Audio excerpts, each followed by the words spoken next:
আরে কি হয়েছে রে? আমি চা করতে এসেছি, কেন কি হয়েছে? একটু মাংস নিয়ে এসেছি, মাংস করা তো রান্না। ব্যাস ব্যাস।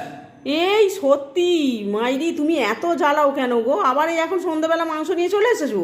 আমি ভাবলাম একটু পরোটা দিয়ে মাংস দিয়ে খাওয়া হবে। আমি মটর ভিজিয়ে রেখেছি ঘুগনি করবো বলে। ঘুগনি কালকে করবে। এত জ্বালান জ্বালায় আবার এই এক কারি মশলা করে করে আমি ভাবলাম তাড়াতাড়ি করে ময়দা মেখে নিয়েছি, মটর সেদ্ধ করা হয়ে গেছে। ভাবলাম দিদি ওই ঘরে আসবে, একটু গল্প করবো, গিয়ে মাংস নিয়ে চলে পারবো না করতে, যাও তো। এ বাবা, মাংস রক্ত মক্ত ফেলে কি করলো মাইরি, সত্যি এক এককার করে রেখে দিল ওখানে। তুমি ফেললে কেন?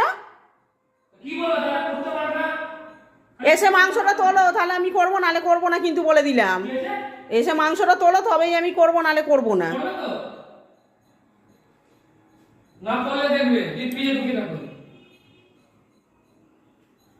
এত রাগ ধরে যায়, একটু যে একটু গল্প করবো তার জন্যে এখানে একদম মাংস নিয়ে এসে তেজ দেখি আমার মাংস ছুঁড়ে ফেলছে একবারে, বেশি যেন একদম।